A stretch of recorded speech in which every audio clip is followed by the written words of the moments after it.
আসসালামু আলাইকুম, কেমন আছেন সবাই? আশা করছি সবাই ভালো আছেন।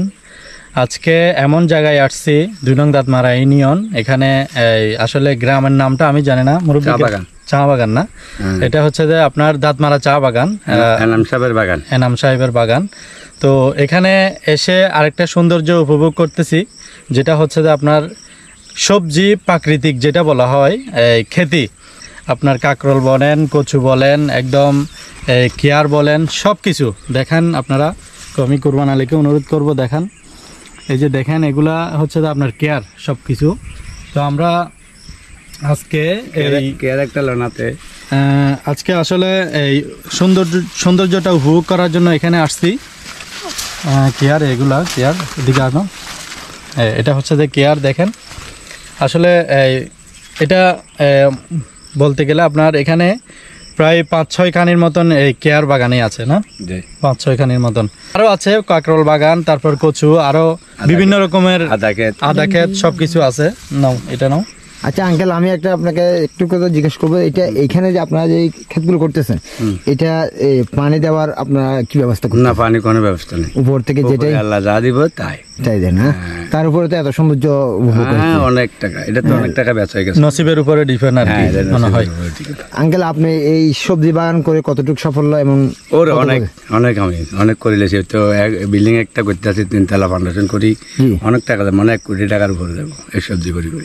আপনাদের এখন কি কি সবজি আছে আঙ্কেল? আমাদের সবজি আদা হইতে, পেঁপে হইতে, আপনার একদম অল কমপ্লিট। আপনার যত ফসল আছে আমাদের কাছে সব আছে। তাই নাকি? একদম সব। দর্শক বন্ধুর একটা জিনিস আসলে আশ্চর্য, পেঁপে বাগানও আছে। আপনি যদি না আসেন এটাও দেখবেন না। আঙ্কেল আমাকে যে অত্যন্ত সহায়তা করতেছেন, বলতেছে আমরা যেগুলো দেখতে চাই ওগুলো দেখাবে। আমি খুব আনন্দিত হয় যে আঙ্কেলের নিজস্ব এই সবজি থেকে উনি একটা গড় নির্মাণ করছেন এবং প্রতিষ্ঠিত হয়েছেন। এটা শুনে আসলে খুশি বিষয়। আঙ্কেলের এইগুলো করে আজকে আমাদেরকেও অর্থনৈতিকভাবে দেশকেও আগে নিচ্ছে, এবং যারা আজকে সবজির জন্য যেটা আমাদের প্রয়োজনীয়, এটাও আমাদেরকে চাহিদা মিটাচ্ছে। আর পাশাপাশি ওনারও এক লাভবান হচ্ছে। উনি জিজ্ঞেস করলাম যে পানিগুলো কোত্থেকে সরব, উনি বলতে বৃষ্টির উপর নির্ভর। আসলে এটাই একটা আল্লাহর রহমত।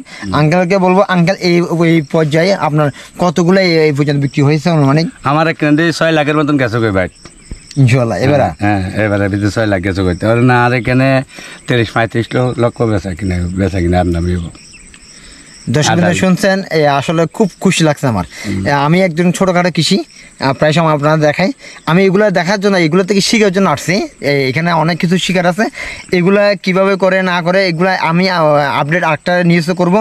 আজকে আঙ্কেল জিজ্ঞেস করবো, এখন আপনি কি খেতে আছেন বর্তমানে আপনার থেকে? আমাদের এখানে সবজি আদা আছে, তোমার ধরো যে কারকল আছে, কেয়ার আছে, ওই ঝিঙ্গে আছে, তারপরে কচু ক্ষেত আছে। জি জি, আসলে আমার লগে আমার একটা ফ্রেন্ড নিয়ে আসছে আজকে নতুন করে, ওনাকে সহ।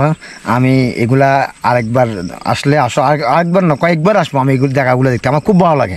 এই জন্য আমি আপনাদেরকে একটা ক্ষেত আজকে ঘুরে দেখাবো যে এরা কীভাবে এই জিনিসটা করছে। দেখেন, এই পলিথিন, সর্বপ্রথম পলিথিন ব্যবহার করছে।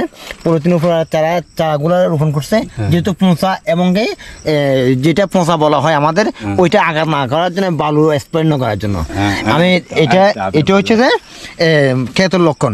আর যেটা নেট দেওয়া হয়েছে, আমরা আসলকে বলবো নেটটা দেখো, এটা হচ্ছে যে এই যে গাছগুলো বেয়ে উঠে ফসলগুলো দেওয়ার জন্য এইটাই সংগ্রহ।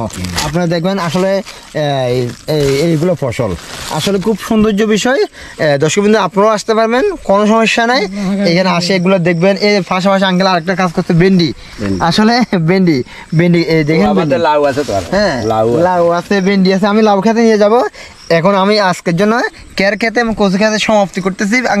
দর্শকবৃন্দুরা, রাইডার আসলে আপনারা আসবেন, দেখবেন, লাইক কমেন্ট করবেন, পাশাপাশি তার সাথে অ্যাড হয়ে যাবেন। তাহলে অন্তত আমরা নিউ ভিডিও ইনশাআল্লাহ আপডেট দিতে সক্ষম হব। ধন্যবাদ।